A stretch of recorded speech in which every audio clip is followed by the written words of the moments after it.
Hello everyone, and thank you for watching this video. This is Tech and Business with Belém Tamayo.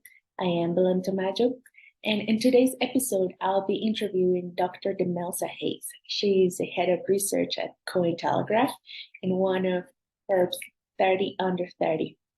And in today's topic, we will be talking about cryptocurrencies for change, why the blockchain needs women participation. So if you want to learn about cryptocurrencies and digital assets, I recommend you stay and watch this video. So we have Dr. Demelza Hays, and we thank her for her time. Hi, Demelza. It's good to have you here. Hi. Hi, Belém. Thank you for having me. Awesome. So let's jump right in. And is it okay if we start with a small introduction of what's your background and how you got involved in this fields of cryptocurrencies and digital assets? Sure. I'm coming upon my 10th year anniversary in crypto. So I'm from the class of 2013, and so is Cointelegraph, actually the company that I work for. They're also on their 10th year anniversary. So it's been quite the decade. And the way that I originally got into cryptocurrencies, well, actually at that time, Bitcoin was the only cryptocurrency in the market. The way that I heard about Bitcoin for the first time was I was a Fulbright scholar in India under the auspices of the Department of State. And I was working on a research project where I had to study microfinance. Specifically, I was looking at women that were in self-help groups that were saving money. And basically, they were only saving around $2 per person per month. And so they didn't have enough savings to warrant a bank giving them a bank account.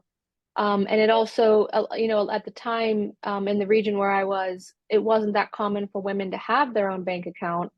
And then also a lot of the time, the banks were located very far away from where the women lived. And so women were basically banding together in order to make pooled savings in order to keep the savings safe from outsiders or family members or theft. And so they would keep them together, and then they would lend them out to members of that group. And so it's kind of its own small little bank in each village. And so I was there to study how, if they defaulted, what their repayment rates were, what kind of interest rates were these groups charging each other. And I was learning online about microfinance and trying to understand how these women could basically gain access to financial services. And one of the technologies that was touted online, especially Reddit, was Bitcoin. So at the time, Bitcoin had no transaction fees or close to none. I mean, you could put in a transaction fee if you wanted to, but most of the blocks were filled with transactions that actually had no fee on them, just because there wasn't a lot of demand for the block space at that time. And so, yeah, so people were saying this could really help the microfinance industry. Other technologies like Vodafone, they had the M-Pesa in Kenya, and that was starting to spread to India. So, yeah, that's kind of how I started hearing about Bitcoin for the first time. And then I moved to France, and I studied economics at the Toulouse School of Economics. And in France, I was trying to set up a Bitcoin ATM, but this was 2014, and it was very hard to do that. So eventually, I ended up moving to Liechtenstein so that I could set up a Bitcoin ATM, because their financial market authority was actually really friendly to innovation. And so me and my business partner moved to Liechtenstein and set up the first Bitcoin ATM. And yeah, by 2015, 16, I was deep down the rabbit hole at that point. And actually, I was writing articles for blogs where I was getting paid in Bitcoin, and I was earning about like around one Bitcoin per blog article. So at the time, Bitcoin was worth like $200, and so I was getting paid about $200 per blog article and just earning a whole Bitcoin. And that was really exciting.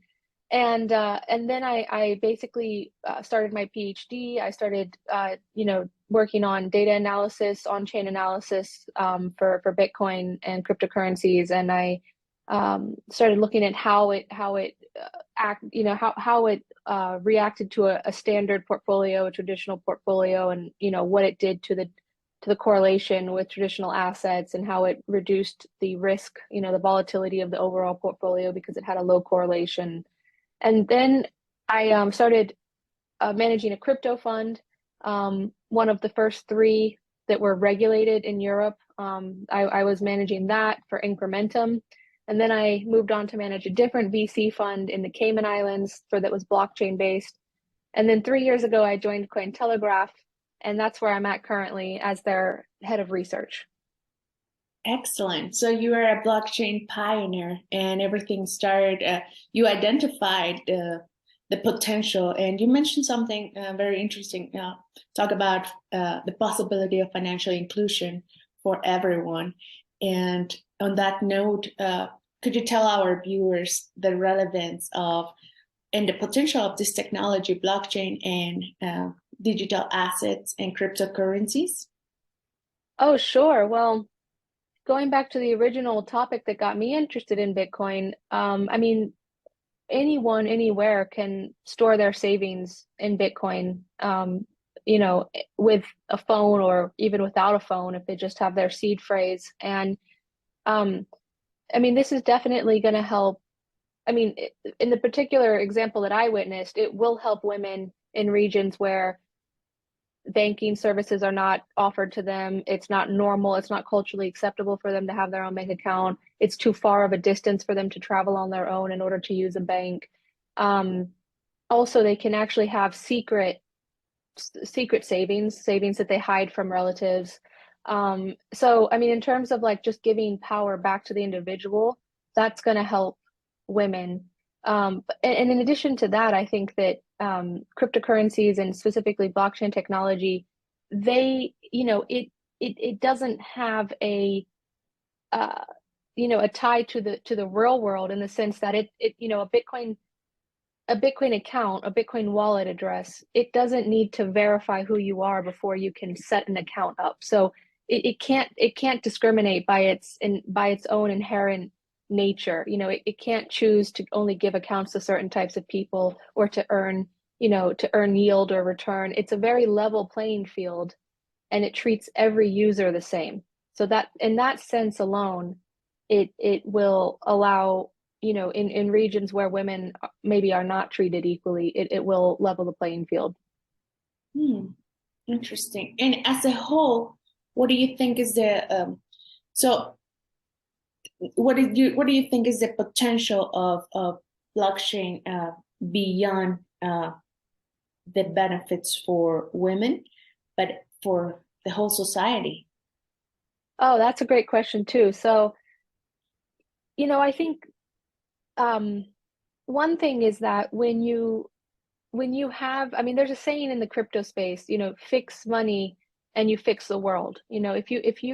If we can go back to a sound money, a money that's based on, um, narrow banking or, no fractional reserves, a money where it cannot be debased by the silent tax, which is inflation.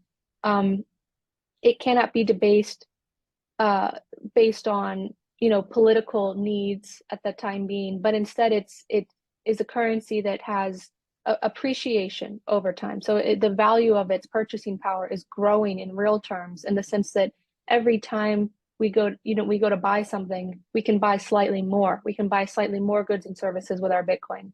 And having um, a currency that has a growing purchasing power, that's going to change our entire society, because all of a sudden what it does is it basically incentivizes each of us to save for the future, because now all of a sudden we can actually earn a positive return if we save. And so what that's going to do is it's going to change our culture. It's going to change the culture, because we're going to have to think long term, instead of short term. Because right now, when you have no incentive to save, you really don't understand how how long term, how if you sacrifice today, you can have a long term gain from that, and if you make the right decisions today, you might get a higher payoff in the long term. And that is what, saving through time allows. It allows us to have a better standard of living if we make the right decisions and sacrifice consumption today. And so I think that a lot of the last 100 years, we've experienced various parts of the culture that have kind of been more focused on the here and now and today, because a lot of us don't understand, why we would even try to plan for the future, because right now our money loses purchasing power so quickly that there is no financial future for most people, right? Like they can barely even meet their own day-to-day needs, like their bills and their food, and to get their kids into schools and basic needs. And so as that changes, as we go towards a sound money where we actually earn a return on our savings, I think that people are going to start looking towards the future, making better decisions in the present to set them up for a better future. And yeah, and so in kind of the Misesian or like Austrian economics sense, that's kind of having a low time preference instead of a high time preference. And so I think that as we go towards that direction, which by the way, right now there is a parallel society existing. Every Bitcoin user in the world can just immediately step into the Bitcoin verse, the metaverse for Bitcoiners, which is where we all have long-term time preferences and we all have to decide between consumption today or saving for a rainy day tomorrow. And everyone in the Bitcoin community understands now that if they spend money right now, they're going to have less Bitcoin in the future, and so that that parallel universe of people with long-term time preferences is already in place. And it's existing side by side with the normal fiat monetary system with people that have no incentive to save. And the overall beauty of this huge pile of savings that's going to grow amongst Bitcoiners and amongst maybe the mainstream, if we're able to switch to a sound money economic system, is that savings are the fuel for innovation. We can't innovate. We can't invest in technology. We can't invest in capital and in more efficient processes unless we have savings to deploy that we put at risk those savings in order to find a better process, a more efficient process, a better outcome, a better product for clients, etc. So overall, I think that we're going to go towards a period, another renaissance of technical innovation. And it's going to be fueled by the huge amount of savings that people are going to start to store in response to the incentive mechanism that Bitcoin has inherently in it. This just sounds like a huge opportunity for all, and specifically for women, that we tend to look ahead. We're not looking for immediate return of investments, and I see it as an opportunity for all of us women to get in the game, and then keep see it as an investment for the basis of future ventures, right? And we're really good at it, so I feel like it's an opportunity entry door for us. In that note, what do you think is needed then for more women to take leadership positions on this space, right? And be really the ones shaping the technology? Well, that's a great question, Belem. I know that Cointelegraph, we have a large percentage of female employees. A lot of the management decisions, I'm in meetings sometimes that have more women than men. And so I've had a great experience in the, let's say, cryptocurrency media side where there's a lot of women. In my previous experience managing crypto funds, I was the only woman. So, that financial topic still didn't have that many women in it, but the media side definitely has a lot of women in it in my experience. But yeah, going forward to get more women into cryptocurrencies and into blockchain, I mean, I think, it really starts by each individual telling their friends about Bitcoin, about cryptocurrencies, about blockchain, and then explaining it to people in a friendly way so that they feel comfortable having that conversation. What is this? I've heard about, in the media, I've heard this or that, letting you be an ear to discuss some of these ideas with people, because there's a lot of connotations associated with Bitcoin from the media. And so I think just being a friend or a consult, like a person they can consult when they have questions. I mean, from in my experience, I've had aunts, I've had a sister, I've had female relatives that want to know how they can get started with Bitcoin. They don't know where to go, who to ask. And so I can be that person that has that time to patiently walk them through setting up an account, getting started, and I think, to get more women involved, it starts with the women currently in crypto, and it starts with us, going out and being that person that other women feel comfortable talking to. Definitely. And I believe that as cryptocurrencies become more mainstream, then women will feel more comfortable betting on it and getting their money in it, and then building meaningful careers in blockchain. So that's going to be exciting.